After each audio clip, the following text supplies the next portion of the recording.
নমস্কার, মৌমিতা হেসেলে আমার সকল বন্ধুদের আবারও একবার স্বাগত জানাচ্ছি। আশা করছি আপনারা সবাই খুব ভালো আছেন আর সুস্থ আছেন। এই ঠান্ডা যাওয়ার সময় এই পাতাকপি রেসিপিটা একবার বানিয়ে দেখতে পারেন, দারুণই টেস্ট হয়। তার জন্য আজকে শেয়ার করলাম আপনাদের সঙ্গে। তার জন্য দেখুন, প্রথমে গ্যাসের মধ্যেই কড়াইটা বসিয়ে দিয়ে তার মধ্যে দিয়ে দিলাম সর্ষের তেল। সর্ষের তেলটা ভালো করে গরম হলেই অ্যাড করছি কয়েকটা শুকনো লঙ্কা আর দিয়ে দিচ্ছি তেজপাতা। তেজপাতা আর শুকনো লঙ্কাটা খুব সুন্দর করে ভেজে নেব, সুন্দর একটা গন্ধ বের হবে সেই পর্যন্ত। এবারে অ্যাড করছি 5 ফোড়ন, হাফ চা চামচেরও কম। ভাজা হয়ে গন্ধ উঠতে শুরু করবে। এবারে অ্যাড করছি একটা বড় পেঁয়াজ কুচি করে আর দিয়ে দিলাম। খুব ভালো করে ভাজবো না, জাস্ট একটুখানি এদিক ওদিক করে নিচ্ছি। এবার এর মধ্যে অ্যাড করব কেটে রাখা কুমড়ো। 200 গ্রাম মতো কুমড়ো আমি এখানে কেটে ধুয়ে দিয়ে দিলাম। তার সাথে দুটো আলু ডুমো ডুমো করে কেটে ধুয়ে দিয়ে দিয়েছি। এবারে দিয়ে দিলাম কয়েক কোয়া রসুন আর আদা বাটা। এখানে 2 ইঞ্চি মতো আদা আর 6 থেকে 7 কোয়া রসুন দিয়ে বেটে নিয়েছি। এবার টেস্টের জন্য দিয়ে দিলাম লবণ আর কালারের জন্য হলুদ, ঝালের জন্য দিলাম শুকনো লঙ্কার গুঁড়ো অল্প একটুখানি দিয়েই বেশ ভালো করে এবার খানিকক্ষণ রান্না করে নেব।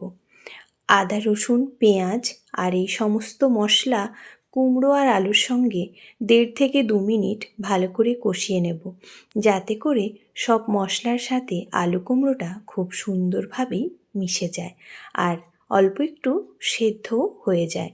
সেই পর্যন্ত কষিয়ে নিয়েছি। দেখুন অল্প অল্প তেল ছাড়তে শুরু করেছে। এই পর্যন্ত আমি আলু কুমড়োটা কষিয়ে নিয়েছি। এবারেই ওপর থেকে অ্যাড করব আগের থেকেই বাঁধাকপিটা কেটে ধুয়ে রেখেছিলাম, সেটাই দিয়ে দিলাম। এইভাবে এই সিজনের বাঁধাকপিটা একবার বানিয়ে দেখতে পারেন, খেতে কিন্তু দুর্দান্ত লাগে। কয়েকটা কাঁচা লঙ্কা দিলাম, তার সঙ্গে অ্যাড করছি একটা বড় সাইজের টমেটো কুচি করে দিয়ে দিলাম আর দিচ্ছি কিছুটা পরিমাণ মটরশুঁটি আর দেব জিরের গুঁড়ো। এই জিরের গুঁড়োটা দিলেই কিন্তু রান্নার টেস্টটা খুবই ভালো হয়।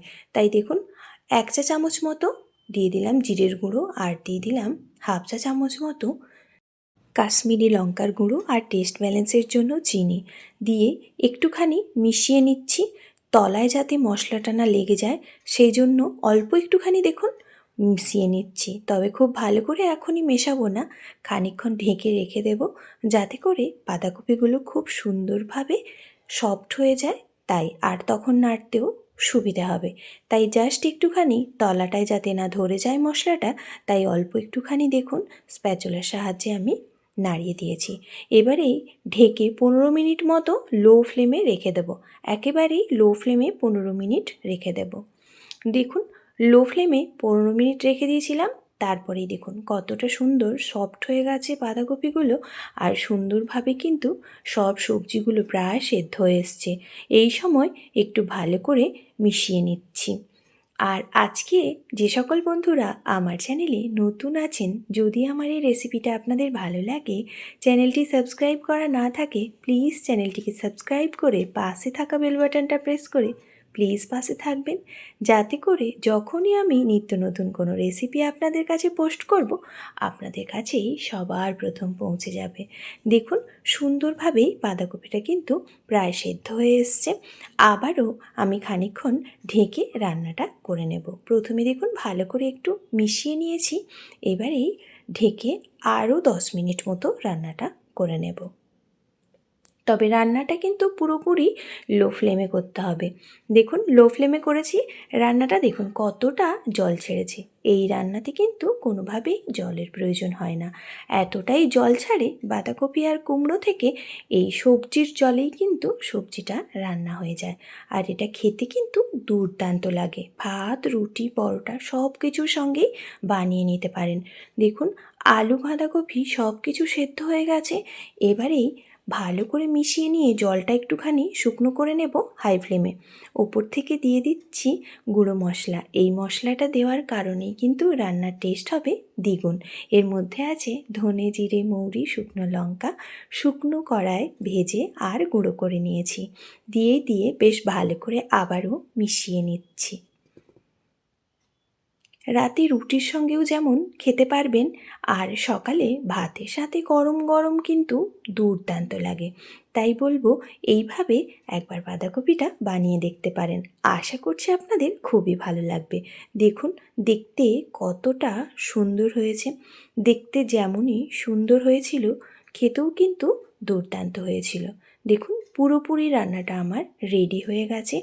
এর থেকে বেশি আর রান্না করার কোনো প্রয়োজন নেই। এবারেই আমি সার্ভ করে দিচ্ছি।